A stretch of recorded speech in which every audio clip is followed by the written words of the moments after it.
वो ये है कि जब जेंडर रिवील पार्टी से एक दिन पहले मेरी उंगली की स्किन निकल गई। या हेलो गाइस, और आज का व्लॉग जो है वो है मेरी फ्रेंड का जेंडर रिवील है आज। And let's see it's a boy और अ गर्ल।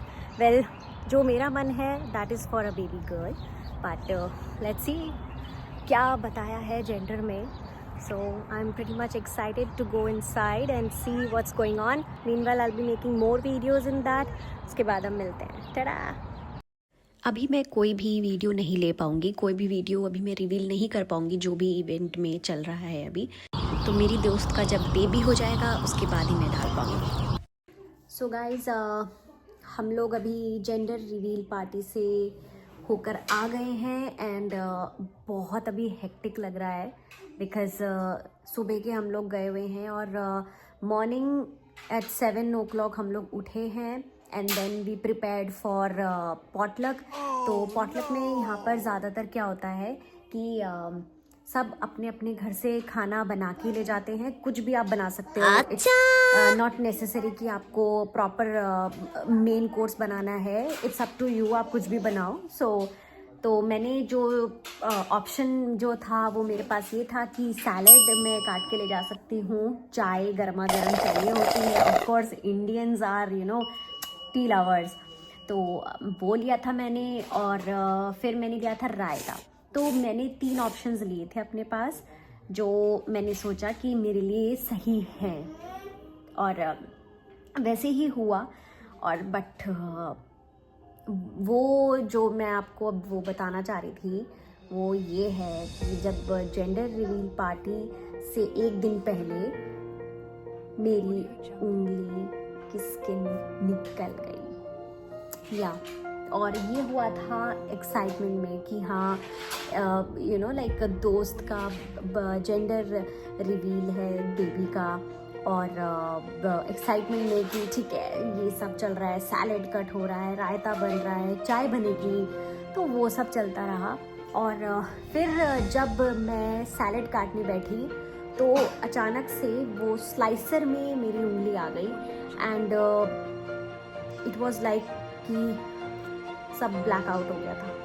मुझे कुछ नहीं दिख रहा था and I was just seeing that कि मेरा जो ये ब्लड निकल के आ रहा है इसको मेरे को रोकना था.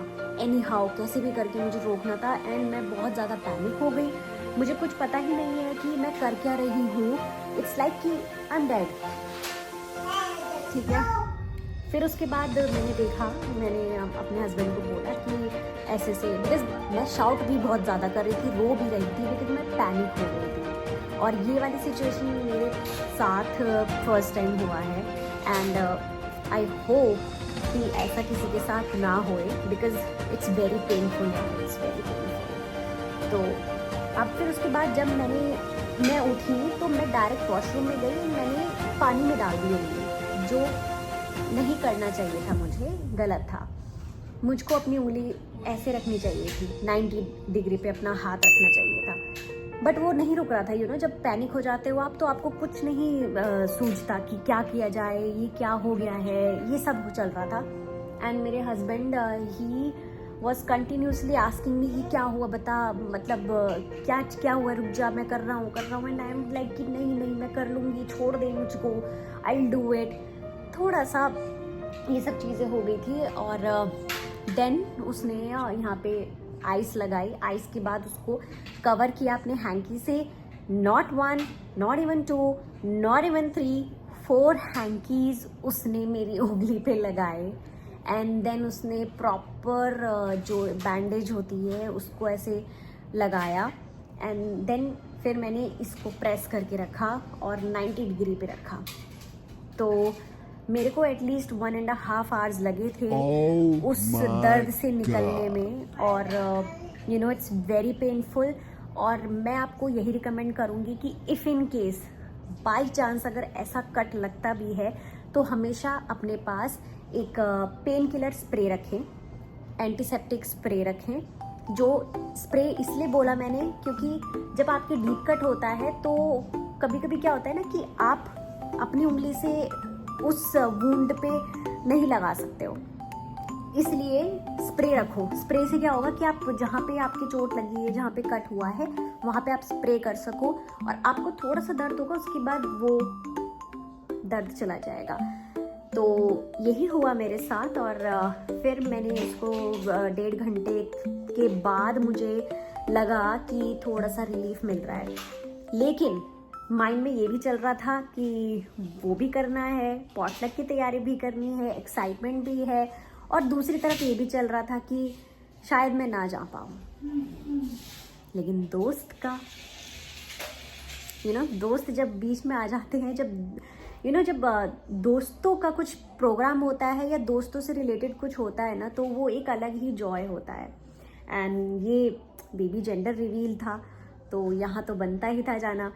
फिर मैंने सोचा कि थोड़ा सा आराम करते हैं। सो के रायता बन गया था, सैलेड काटना रह गया है, चाय तो सुबह बननी ही थी।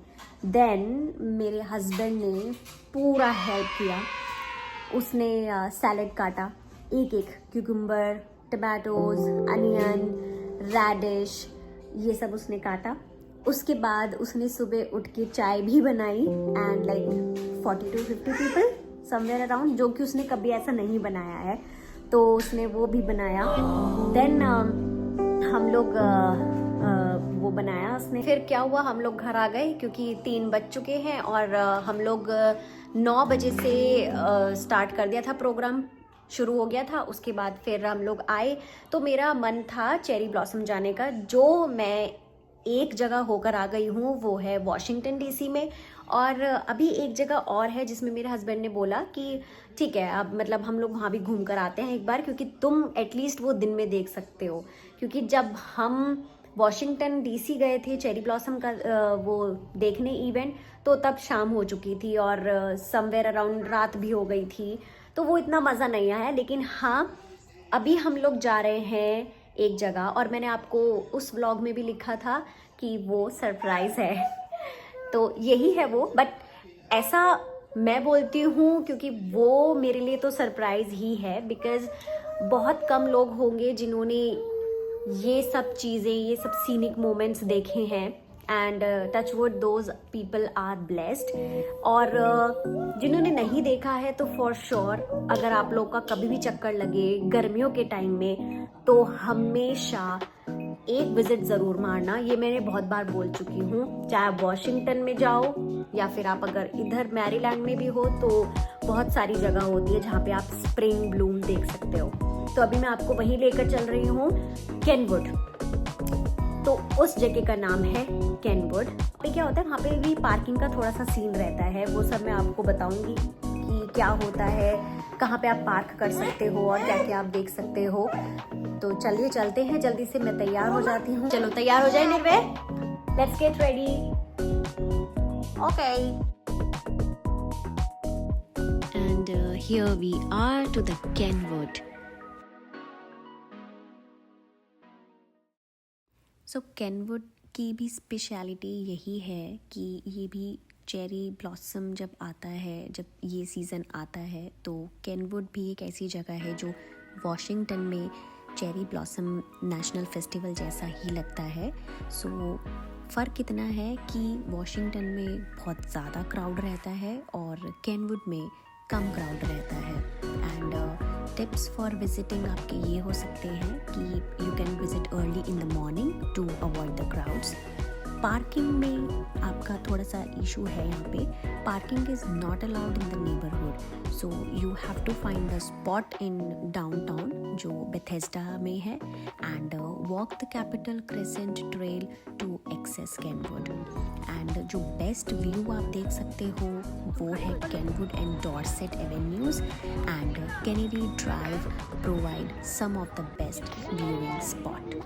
सो ये सब जगह है जहाँ पे आप केनवुड को अच्छे से एक्सप्लोर कर सकते हो। And even you can spend some picnic time with your family friends also. So मैंने यहाँ पर जैसे अभी 1-2 वीडियोज़ ली थी, सिनेमैटिक वीडियोज़ ली थी, because it is very open, less crowded है, तो इसलिए मैंने यहाँ पे खुल कर वीडियोज़ ली थी। एंड एक तरीके से सुकून मिलता है यहाँ पे and it is very peaceful. You can come early and you can leave around 6-7 because जो अगर आपको फोटोजेनिक हो, अगर आपको वीडियोग्राफी करनी है, फोटोग्राफी करनी है, so you can visit early and आप आराम से 8 बजे तक जा सकते हो. बिकॉज गर्मियों में जो समर का टाइम होता है, जो सनसेट होने का टाइम होता है, वो समवेयर अराउंड 7-7:30 ऐसे होता है. और यहाँ पर आप कैसे भी आ सकते हो. जैसे किसी को अगर प्री वेडिंग शूट कराना है तो आप उसको रिकमेंड कर सकते हो. आपको बर्थडे सेलिब्रेशन के लिए आना है वैसे आ सकते हो. पिकनिक स्पॉट के लिए आ सकते हो. मैटरनिटी शूट भी करा सकते हो. बेबी शूट भी करा सकते हो. तो गाइज मिलती हूँ मैं नेक्स्ट वीडियो में. नेक्स्ट ट्रैवल देखना कि मैं कहाँ जाती हूँ. और I love you all. Please do like, share and subscribe.